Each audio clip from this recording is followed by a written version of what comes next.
कृष्णा। आप सभी का स्वागत है हमारे YouTube चैनल पर। आप सभी का दिन शुभ और मंगलमय हो। भगवान श्री हरि और माता लक्ष्मी की कृपा आप सभी पर सदैव बनी रहे। पौष का महीना चल रहा है। पौष मास हिंदू धर्म में बहुत महत्वपूर्ण माना गया है। यह महीना भगवान विष्णु की पूजा और भक्ति के लिए समर्पित है। आज की कथा में हम सुनेंगे एक निर्धन ब्राह्मण की अद्भुत कहानी, जिसने अपनी भक्ति और तपस्या से भगवान विष्णु को प्रसन्न किया। यह कथा न केवल प्रेरणादायक है, बल्कि हमें जीवन में धर्म और भक्ति का महत्व भी सिखाती है। अब हम लोग पौष मास महात्म्य अध्याय 15 कथा का प्रारंभ करते हैं। बहुत समय पहले एक नगर में एक निर्धन ब्राह्मण अपने परिवार के साथ रहता था। उसके पास न धन था, न ही अन्न। जीवन यापन करना उसके लिए बहुत कठिन था, लेकिन वह अपनी कठिनाइयों के बावजूद भगवान विष्णु का सच्चा भक्त था। उसका विश्वास था कि भगवान विष्णु उसकी हर समस्या का समाधान करेंगे। पौष मास आने पर ब्राह्मण ने संकल्प लिया कि वह इस महीने में भगवान विष्णु की पूजा और व्रत करेगा। उसने अपने परिवार के साथ मिलकर प्रतिदिन प्रातःकाल स्नान करके भगवान विष्णु की आराधना शुरू की। हर सुबह ब्राह्मण गंगाजल से स्नान करता और शुद्ध वस्त्र पहनता। तुलसी पत्र, दीपक और पीले फूलों से भगवान विष्णु की पूजा करता। वह और उसका परिवार विष्णु सहस्त्रनाम का पाठ करता और भगवान को डोट गीता के श्लोक सुनाता। एक दिन ब्राह्मण जब भगवान की पूजा कर रहा था, तो भगवान विष्णु उसकी भक्ति से प्रसन्न होकर प्रकट हुए। उन्होंने कहा, हे ब्राह्मण, मैं तुम्हारी निष्ठा और भक्ति से अत्यंत प्रसन्न हूँ। अब तुम्हारे जीवन की सारी समस्याएं समाप्त होंगी। भगवान विष्णु ने ब्राह्मण को वरदान दिया। उसकी निर्धनता समाप्त हो गई। उसके घर में धन और अन्न का भंडार भर गया। उसके चारों पुत्र विद्वान और संस्कारी बने। उसके परिवार को जीवन भर सुख शांति का आशीर्वाद मिला। यह कथा हमें सिखाती है कि भगवान की सच्चे मन से की गई भक्ति कभी व्यर्थ नहीं जाती। पौष मास में भगवान विष्णु का व्रत और पूजा करने से व्यक्ति के सारे कष्ट दूर होते हैं। भगवान विष्णु की मूर्ति या चित्र के सामने दीपक जलाएं, तुलसी के पत्ते और पीले फूल चढ़ाएं, विष्णु सहस्त्रनाम और भगवद गीता का पाठ करें। अंत में भगवान को प्रसाद अर्पित करें और परिवार के साथ प्रसाद ग्रहण करें। तो दोस्तों, यह थी पौष मास कथा का 15वां अध्याय। अगर आपको यह कथा प्रेरणादायक लगी हो, तो इसे लाइक और शेयर करें। हमारे चैनल को सब्सक्राइब करना न भूलें और कमेंट करके बताएं कि यह कथा आपको कैसी लगी। अगली बार एक और रोचक और धार्मिक कथा लेकर फिर मिलेंगे। जय श्री हरि।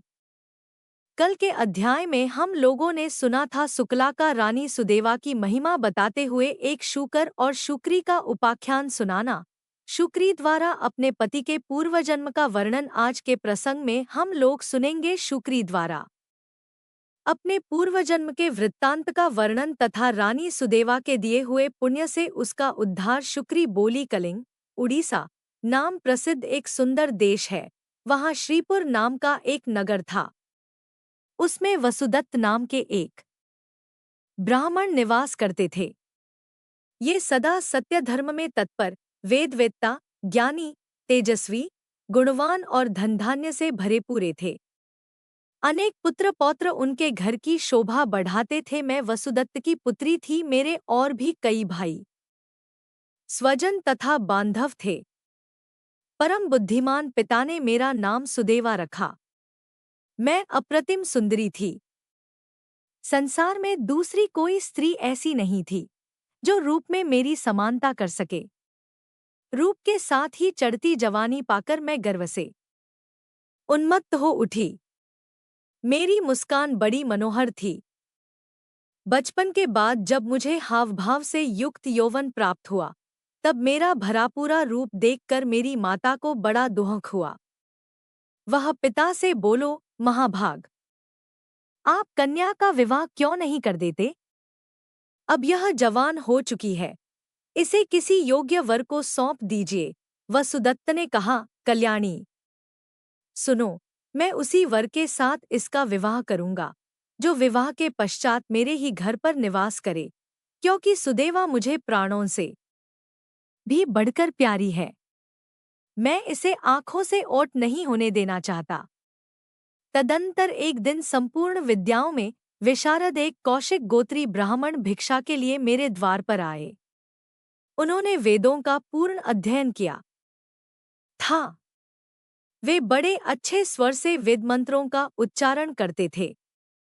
उन्हें आया देख मेरे पिता ने पूछा, आप कौन हैं? आपका नाम, कुल, गोत्र और आचार क्या है? यह बताइए। पिता की बात सुनकर ब्राह्मण कुमार ने उत्तर दिया, कौशिक वंश में मेरा जन्म हुआ है। मैं वेदांगों का पारंगत विद्वान हूँ। मेरा नाम शिव शर्मा है। मेरे माता पिता अब इस संसार में नहीं हैं। शिव शर्मा ने जब इस प्रकार अपना परिचय दिया, तब मेरे पिता ने शुभ लग्न में उनके साथ मेरा विवाह कर दिया। अब उनके साथ ही मैं पिता के घर पर रहने लगी। परंतु मैं माता पिता के धन के घमंड से अपनी विवेक शक्ति खो बैठी थी। मुझ पापिनी ने कभी भी अपने स्वामी की सेवा नहीं की। मैं सदा उन्हें क्रूर दृष्टि से ही देखा करती थी। कुछ व्यभिचारिणी स्त्रियों का साथ हो गया था, अतः संगदोष से मेरे मन में भी वैसा ही नीच भाव आ गया था। मैं जहां तहां स्वच्छंदतापूर्वक घूमती फिरती और माता पिता, पति तथा भाइयों के हित की परवाह नहीं करती थी। शिव शर्मा का शील और उनकी साधुता सबको ज्ञात थी, अतः माता पिता आदि सब लोग मेरे पाप से दुखी रहते थे। मेरा दुष्कर्म देख पतिदेव उस घर को छोड़कर चले गए। उनके जाने से पिताजी को बड़ी चिंता हुई। उन्हें दुख से व्याकुल देख माता ने पूछा, नाथ, आप चिंतित क्यों हो रहे हैं? वसुदत्त ने कहा, प्रिय, सुनो, दामाद मेरी पुत्री को त्याग कर चले गए। सुदेवा पापाचारिणी है और वे पंडित तथा बुद्धिमान थे। मैं क्या जानता था कि यह मेरी कन्या सुदेवा ऐसी दुष्टा और कुलनाशिनी होगी। ब्राह्मणी बोली, नाथ, आज आपको पुत्री के गुण और दोष का ज्ञान हुआ है। इस समय आपकी आंखें खुली हैं, किंतु सच तो यह है कि आपके ही मोह और स्नेह से, लाड़ और प्यार से यह इस प्रकार बिगड़ी है। अब मेरी बात सुनिए, संतान जब तक 5 वर्ष की न हो जाए तभी तक उसका लाड़ प्यार करना चाहिए। उसके बाद सदा संतान की शिक्षा की ओर ध्यान देते हुए उसका पालन पोषण करना उचित है। नहलाना धुलाना, उत्तम वस्त्र पहनाना, अच्छे खानपान का प्रबंध करना, ये सब बातें संतान की पुष्टि के लिए आवश्यक है। साथ ही पुत्रों को उत्तम गुण और विद्या की ओर भी लगाना चाहिए। पिता का कर्तव्य है कि वह संतान को सद्गुणों की शिक्षा देने के लिए सदा कठोर बना रहे। केवल पालन पोषण के लिए उसके प्रति मोह ममता रखे। पुत्र के सामने कदापि उसके गुणों का वर्णन न करे, उसे राह पर लाने के लिए कड़ी फटकार सुनाए तथा इस प्रकार उसे साधे जिससे वह विद्या और गुणों में सदा ही निपुण होता जाए। जब माता अपनी कन्या को, सास अपनी पुत्र वधू को और गुरु अपने शिष्यों को ताड़ना देता है, तभी वे सीधे होते हैं। इसी प्रकार पति अपनी पत्नी को और राजा अपने मंत्री को दोषों के लिए कड़ी फटकार सुनाएं। शिक्षा बुद्धि से ताड़न और पालन करने पर संतान सद्गुणों द्वारा प्रसिद्धि लाभ करती है। शिव शर्मा उत्तम ब्राह्मण थे। उनके साथ रहने पर भी इस कन्या को आपने घर में निरंकुश स्वच्छंद बना रखा था। इसी से उच्छृंखल हो जाने के कारण यह नष्ट हुई है। पुत्री अपने पिता के घर में रहकर जो पाप करती है, उसका फल माता पिता को भी भोगना पड़ता है। इसलिए समर्थ पुत्री को अपने घर में नहीं रखना चाहिए। जिससे उसका ब्याह किया गया है, उसी के घर में उसका पालन पोषण होना उचित है। वहां रहकर वह भक्तिपूर्वक जो उत्तम गुण सीखती और पति की सेवा करती है, उससे कुल की कीर्ति बढ़ती है और पिता भी सुखपूर्वक जीवन व्यतीत करता है। ससुराल में रहकर यदि वह पाप करती है तो उसका फल पति को भोगना पड़ता है। यहाँ सदाचार पूर्वक रहने से वह सदा पुत्र पौत्रों के साथ वृद्धि को प्राप्त होती है। प्राणनाथ, पुत्री के उत्तम गुणों से पिता की कीर्ति बढ़ती है, इसलिए दामाद के साथ भी कन्या को अपने घर नहीं रखना चाहिए।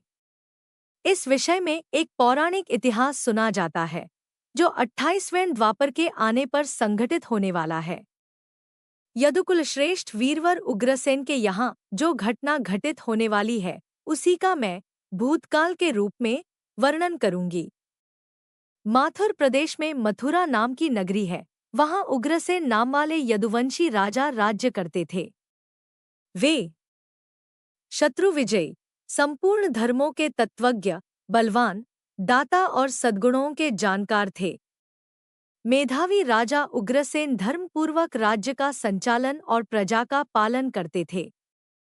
उन्हीं दिनों परम पवित्र विदर्भ देश में सत्यकेतु नाम से प्रसिद्ध एक प्रतापी राजा थे। उनकी एक पुत्री थी, जिसका नाम पद्मावती था। वह सत्य धर्म में तत्पर तथा स्त्री समुचित गुणों से युक्त होने के कारण दूसरी लक्ष्मी के समान थी। मथुरा के राजा उग्रसेन ने उस मनोहर नेत्रों वाली पद्मावती से विवाह किया। उसके स्नेह और प्रेम से मथुरानरेश मुग्ध हो गए। पद्मावती को वे प्राणों के समान प्यार करने लगे। उसे साथ लिए बिना भोजन तक नहीं करते थे। उसके साथ क्रीड़ा विलास में ही राजा का समय बीतने लगा। पद्मावती के बिना उन्हें एक क्षण भी चैन नहीं पड़ता था। इस प्रकार उस दंपति में परस्पर बड़ा प्रेम था। कुछ काल के पश्चात विदर्भनरेश सत्यकेतु ने अपनी पुत्री पद्मावती को स्मरण किया। उसकी माता उसे न देखने के कारण बहुत दुखी थी। उन्होंने मथुरानरेश उग्रसेन के पास अपने दूत भेजे। दूतों ने वहां जाकर आदरपूर्वक राजा से कहा, महाराज, विदर्भनरेश सत्यकेतु ने अपनी कुशल कहलाई है और आपका कुशल समाचार वे पूछ रहे हैं। यदि उनका प्रेम और स्नेहपूर्ण अनुरोध आपको स्वीकार हो तो राजकुमारी पद्मावती को उनके यहाँ भेजने की व्यवस्था कीजिए। वे अपनी पुत्री को देखना चाहते हैं। नरश्रेष्ठ उग्रसेन ने जब दूतों के मुँह से यह बात सुनी तो प्रीति, स्नेह और उदारता के कारण अपनी प्रिय पत्नी पद्मावती को विदर्भराज के यहाँ भेज दिया। पति के भेजने पर पद्मावती बड़े हर्ष के साथ अपने मायके गई। वहां पहुंचकर उसने पिता के चरणों में प्रणाम किया। उसके आने से महाराज सत्यकेतु को बड़ी प्रसन्नता हुई। पद्मावती वहां अपनी सखियों के साथ निःशंक होकर घूमने लगी। पहले की ही भांति घर, वन, तालाब और चौबारों में विचरण करने लगी। यहाँ आकर वह पुनः बालिका बन गई। उसके बर्ताव में लाज या संकोच का भाव नहीं रहा। एक दिन की बात है, पद्मावती अपनी सखियों के साथ एक सुंदर पर्वत पर सैर करने के लिए गई। उसकी तराई में एक रमणीय वन दिखाई दिया, जो केलों के उद्यान से शोभा पा रहा था। पहाड़ पर भी फूलों की बहार थी। राजकुमारी ने देखा एक और ऐसा रमणीय पर्वत, दूसरी ओर मनोहर वनस्थली और बीच में स्वच्छ जल से भरा सर्वतोभद्र नामक तालाब है। बालोचित चपलता, नारी स्वभाव और खेलकूद की रुचि, इन सबका प्रभाव उसके ऊपर पड़ा। वह महेलियों के साथ तालाब में उत्तर पड़ी और हंसती गाती हुई जलक्रीड़ा करने लगी। इसी समय कुबेर का सेवक गोभिल नामक दैत्य दिव्य विमान पर बैठकर आकाशमार्ग से कहीं जा रहा था। तालाब के ऊपर आने पर उसकी दृष्टि विशाल नेत्रों वाली विदर्भ राजकुमारी पद्मावती पर पड़ी, जो निर्भय होकर स्नान कर रही थी। गोभिल को ज्ञान शक्ति बहुत बड़ी हुई थी। उसने निश्चित रूप से जान लिया कि यह विदर्भ नरेश की कन्या और महाराज उग्रसेन की प्यारी पत्नी है। परंतु यह तो पतिव्रता होने के कारण आत्मबल हो सुरक्षित है, पर पुरुषों के लिए इसे प्राप्त करना नितांत कठिन है। उग्रसेन महामूर्ख है, जो उसने ऐसी सुंदरी पत्नी को मायके भेज दिया है। यह पतिव्रता नारी पराये पुरुष के लिए दुर्लभ है। इधर कामदेव मुझे अत्यंत पीड़ा दे रहा है। मैं किस प्रकार इसके निकट जाऊं और कैसे इसका उपभोग करूं? इसी उधेड़बुन में पड़े पड़े उसने अपने लिए एक उपाय निकाल लिया। गोभिल ने महाराज उग्रसेन का मायामय रूप धारण किया। वह ज्यों का त्यों उग्रसेन बन गया। वही अंग, वही उपांग, वैसे ही वस्त्र, उसी तरह का वेश और वही अवस्था पूर्ण रूप से उग्रसेन सा होकर वह पर्वत के शिखर पर उतरा और एक अशोक वृक्ष को छाया में शिला के ऊपर बैठकर उसने मधुर स्वर से संगीत छेड़ दिया। वह गीत संपूर्ण विश्व को मोहित करने वाला था। ताल, लय और उत्तम स्वर से युक्त उस मधुर गान को सखियों के मध्य में बैठी हुई सुंदरी पद्मावती ने भी सुना। वह सोचने लगी, कौन गायक यह गीत गा रहा है? राजकुमारी के मन में उसे देखने की उत्कंठा हुई। उसने सखियों के साथ जाकर देखा। अशोक की छाया में उज्ज्वल शिलाखंड के ऊपर बैठा हुआ कोई पुरुष गा रहा है। वह महाराज उग्रसेन सा ही जान पड़ता है। वास्तव में तो वह राजा के वेश में नीच दानव गोभिल ही था। पद्मावती विचार करने लगी, मेरे धर्मपरायण स्वामी मथुरानरेश अपना राज्य छोड़कर इतनी दूर कब और कैसे चले आए? वह इस प्रकार सोच ही रही थी कि उस पापी ने स्वयं ही पुकारा, प्रिये, आओ, आओ, देवी, तुम्हारे बिना मैं नहीं जी सकता। सुंदरी, तुमसे अलग रहकर मेरे लिए इस प्रिय जीवन का भार वहन करना भी असंभव हो गया है। तुम्हारे स्नेह ने मुझे मोह लिया है, अतः मैं तुम्हें छोड़कर कहीं नहीं रह सकता। पतिरूपधारी दैत्य के ऐसा कहने पर पद्मावती कुछ लज्जित सी होकर उसके सामने गई। वह पद्मावती का हाथ पकड़कर उसे एकांत स्थान में ले गया और वहां अपनी इच्छा के अनुसार उसका उपभोग किया। महाराज उग्रसेन के गुप्त अंग में कुछ खास निशानी थी, जो उस पुरुष में नहीं दिखाई दी। इससे सुंदरी पद्मावती के मन में उसके प्रति संदेह उत्पन्न हुआ। राजकुमारी ने अपने वस्त्र संभाल कर पहन लिए, किंतु उसके हृदय में इस घटना से बड़ा दुहक हुआ। वह क्रोध में भरकर नीच दानव गोभिल से बोली, ओ नीच, जल्दी बता, तू कौन है? तेरा आकार दानव जैसा है, तू पापाचारी और निर्दयी है। यह कहते कहते आत्मग्लानि के कारण उसकी आंखें भर आईं। वह शाप देने को उद्यत होकर बोली, दुरात्मन, तूने मेरे पति के रूप में आकर मेरे साथ छल किया और इस धर्ममय शरीर को अपवित्र करके मेरे उत्तम पातिव्रत्य का नाश कर डाला है। अब यही तू मेरा भी प्रभाव देख ले, मैं तुझे अत्यंत कठोर शाप दूंगी। उसकी बात सुनकर गोभिल ने कहा, पतिव्रता स्त्री, भगवान श्री विष्णु तथा उत्तम ब्राह्मण के भय से तो समस्त राक्षस और दानव दूर भागते हैं। मैं दानव धर्म के अनुसार ही इस पृथ्वी पर विचर रहा हूँ। पहले मेरे दोष का विचार करो, किस अपराध पर तुम मुझे शाप देने को उद्यत हुई हो। पद्मावती बोली, पापी, मैं साध्वी और पतिव्रता हूँ। मेरे मन में केवल अपने पति की कामना रहती है। मैं सदा उन्हीं के लिए तपस्या किया करती हूँ। मैं अपने धर्म मार्ग पर स्थित थी, किंतु तूने माया रचकर मेरे धर्म के साथ ही मुझे भी नष्ट कर दिया। इसलिए रे दुष्ट, तुझे भी मैं भस्म कर डालूंगी। गोभिल बोला, राजकुमारी, यदि उचित समझो तो सुनो, मैं धर्म की ही बात कह रहा हूँ। जो स्त्री प्रतिदिन मन, वाणी और क्रिया द्वारा अपने स्वामी की सेवा करती है, पति के संतुष्ट रहने पर स्वयं भी संतोष का अनुभव करती है, पति के क्रोधी होने पर भी उसका त्याग नहीं करती, उसके दोषों की ओर ध्यान नहीं देती, उसके मारने पर भी प्रसन्न होती है और स्वामी के सब कामों में आगे रहती है, वही नारी पतिव्रता कही गई है।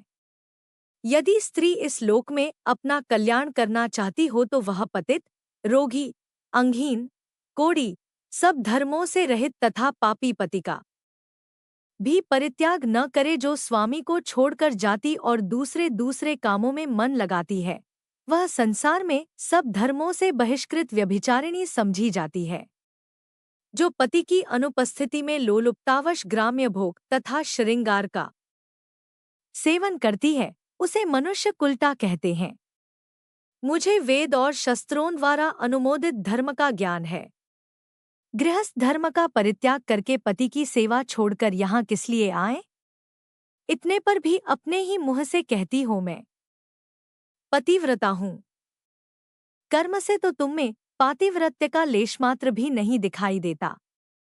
तुम डर भय छोड़कर पर्वत और उनमें मतवाली होकर घूमती फिरती हो, इसलिए पापिनी हो। मैंने यह महान दंड देकर तुम्हें सीधी राह पर लगाया है, अब कभी तुमसे ऐसी धृष्टता नहीं हो सकती। बताओ तो पति को छोड़कर किस लिए यहाँ आई हो? यह श्रृंगार, ये आभूषण तथा यह मनोहर वेश धारण करके क्यों खड़ी हो? पापिनी, बोलो न किस लिए और किसके लिए यह सब क्या है? कहाँ है तुम्हारा पातिव्रत्य? दिखाओ तो मेरे सामने व्यभिचारिणी स्त्रिया के समान बर्ताव करने वाली नारी। तुम इस समय अपने पति से 400 कोस दूर हो, कहीं है तुम पति को देवता मानने का भाव दुष्टा। कहाँ को तुम्हें लाज नहीं आती, अपने बताम्बर घृणा नहीं होती? तुम क्या मेरे सामने बोलती हो? कहाँ है तुम्हारी तपस्या का प्रभाव? कहाँ है तुम्हारा तेज और बल? आज ही मुझे अपना बल, वीर्य और पराक्रम दिखाओ। पद्मावती बोली, ओ नीच असुर, सुन, पिता ने स्नेहवश मुझे पति के घर से बुलाया है, इसमें कहाँ पाप है? मैं काम, लोभ, मोह तथा डाह के वश पति को छोड़कर नहीं आई है, मैं यहाँ भी पति का चिंतन करती हुई ही रहती हूँ। तुमने भी छल से मेरे पति का रूप धारण करके ही मुझे धोखा दिया है। गोभिल ने कहा, पद्मावती मेरी युक्तियुक्त बात सुनो। अंधे मनुष्यों को कुछ दिखाई नहीं देता, तुम धर्मरूपी नेत्र से हीन हो, फिर कैसे मुझे यहाँ पहचान पाती? जिस समय तुम्हारे मन में पिता के घर आने का भाव उदय हुआ, उसी समय तुम पति की भावना छोड़कर उनके ध्यान से मुक्त हो गई थी। पति का निरंतर चिंतन ही सतियों के ज्ञान का तत्व है। जब वही नष्ट हो गया, जब तुम्हारे हृदय की आँख ही फूट गई, तब ज्ञान नेत्र से हीन होने पर तुम मुझे कैसे पहचानती? ब्राह्मणी कहती है, प्राणनाथ। गोभिल की बात सुनकर राजकुमारी पद्मावती धरती पर बैठ गई। उसके हृदय में बड़ा दुहक हो रहा था। गोभिल ने फिर कहा, शुभे, मैंने तुम्हारे उदर में जो अपने वीर्य की स्थापना की है, उससे तीनों लोकों को त्रास पहुंचाने वाला पुत्र उत्पन्न होगा। यो कहकर वह दानव चला गया।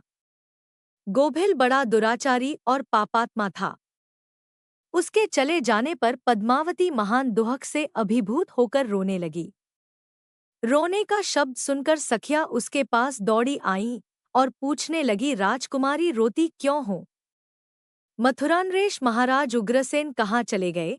पद्मावती ने अत्यंत दुहक से रोते रोते अपने छले जाने की सारी बात बता दो सहेलियां उसे पिता के घर ले गईं।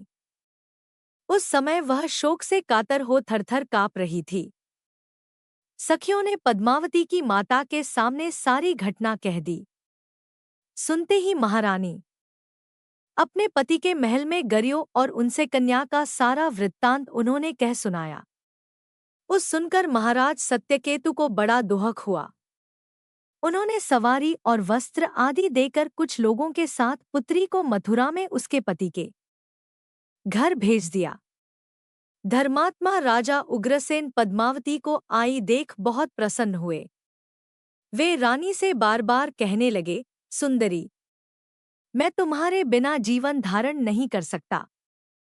प्रिय, तुम अपने गुण, शील, भक्ति, सत्य और पातिव्रत्य आदि सद्गुणों से मुझे अत्यंत प्रिय लगती हो। अपनी प्यारी भार्या पद्मावती से यो कहकर नृपश्रेष्ठ महाराज उग्रसेन उसके साथ विहार करने लगे।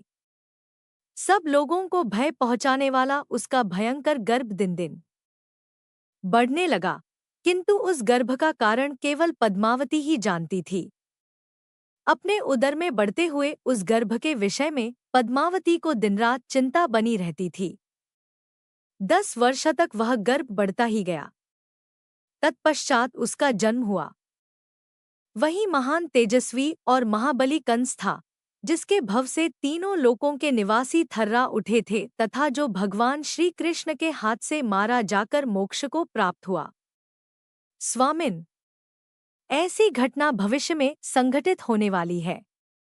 वह मैंने सुन रखा है। मैंने आपसे जो कुछ कहा है वह समस्त पुराणों का निश्चित मत है। इस प्रकार पिता के घर में रहने वाली कन्या बिगड़ जाती है। अतः कन्या को घर में रखने का मोह नहीं करना चाहिए। यह सुदेवा बड़ी दुष्टा और महापापिनी है। अतः इसका परित्याग करके आप निश्चिंत हो जाइए। शुक्री कहती है, माता की यह उत्तम सलाह सुनकर मेरे पिता द्विजश्रेष्ठ वसुदत्त ने मुझे त्याग देने का ही निश्चय किया।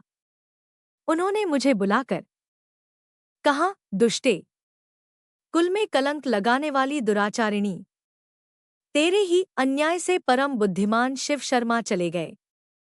जहां तेरे स्वामी रहते हैं वहां तू भी चली जा, अथवा तू जो स्थान तुझे अच्छा लगे वहीं जा। जैसा जी में आए वैसा कर, महारानी जी। यो कहकर पितामाता और कुटुंब के लोगों ने मुझे त्याग दिया। मैं तो अपनी लाज हया खो चुकी थी।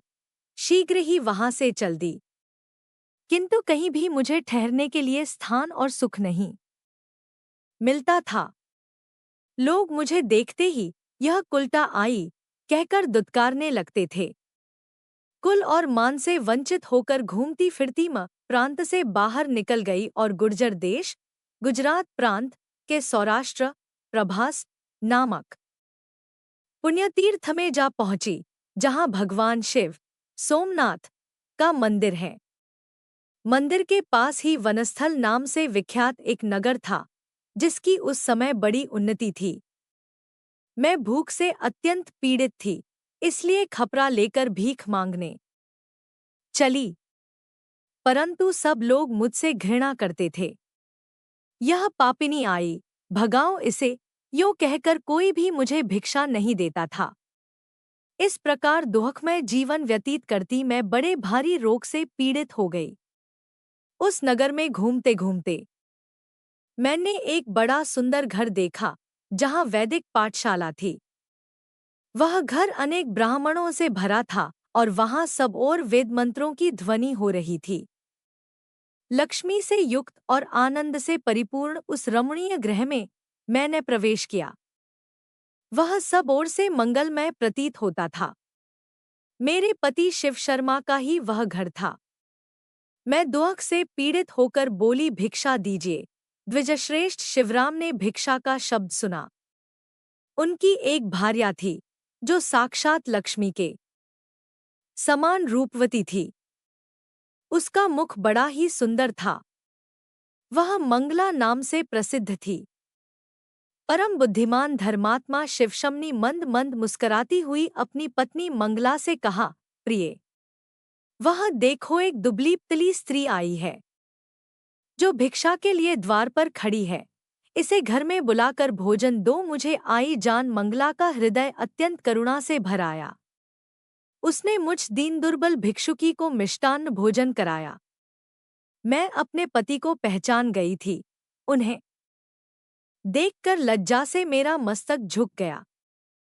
परम सुंदरी मंगला ने मेरे इस भाव को लक्ष्य किया और स्वामी से पूछा, प्राणनाथ, यह कौन है जो आपको देखकर लजा रही है? मुझ पर कृपा करके इसका यथार्थ परिचय दीजिए। शिव शर्मा ने कहा, प्रिय, यह विप्रवर वसुदत्त की कन्या है। बेचारी इस समय भिक्षुकी के रूप में यहाँ आई है। इसका नाम सुदेवा है। यह मेरी कल्याणमयी भार्या है, जो मुझे सदा ही प्रिय रही है। किसी विशेष कारण से यह अपना देश छोड़कर आज यहाँ आई है, ऐसा समझकर तुम्हें इसका अच्छे ढंग से स्वागत सत्कार करना चाहिए। यदि तुम मेरा भलीभांति प्रिय करना चाहती हो तो इसके आदर भाव में कमी न करना। पति की बात सुनकर मंगलमयी मंगला बहुत प्रसन्न हुई। उसने अपने ही हाथ मुझे स्नान कराकर उत्तम वस्त्र पहनने को दिया और स्वयं भोजन बनाकर खिलाने पिलाने लगी। रानी जी, अपने स्वामी के द्वारा इतना सम्मान पाकर मुझे अपार दुख हुआ। मेरे हृदय में पश्चात्ताप की तीव्र अग्नि प्रचलित हो उठी। मैंने मंगला के किए हुए सम्मान और अपने दुष्कर्म की ओर देखा। इससे मन में दुहसा चिंता हुई, यहाँ तक कि प्राण जाने की नौबत आ गई। मैं ऐसी पापिनी थी कि पति से कभी मीठे वचन तक नहीं बोली, उल्टे उन श्रेष्ठ ब्राह्मण के विपरीत बुरे कर्मों का ही आचरण करती रही। इस प्रकार चिंता करते करते मेरा हृदय फट गया और प्राण शरीर छोड़कर चल बसे। तदंतर यमराज के दूत आए और मुझे सांकल के दृढ़ बंधन में बांधकर यमपुरी को ले चले। मार्ग में जब मैं अत्यन्ना दुखी होकर रोती तब वे मुझे मुगदरों से पीटने और दुर्गम मार्ग से जाकर कष्ट पहुंचाते थे। बीच बीच में मुझे फटकारे भी सुनाते जाते थे। उन्होंने मुझे यमराज के सामने ले जाकर खड़ा कर दिया। महात्मा यमराज ने बड़ी क्रोधपूर्ण दृष्टि से मेरी ओर देखा और मुझे अंगारों की ढेरी में फेंकवा दिया। उसके बाद मैं कई नरकों में डाली गई। मैंने अपने स्वामी के साथ धोखा किया था, इसलिए एक लोहे का पुरुष बनाकर उसे आग से तपाया गया और वह मेरी छाती पर सुला दिया गया। नरक की प्रचंड आग में तपाई जाने पर मैं नाना प्रकार को पीड़ाओं से अत्यंत कष्ट पाने लगी।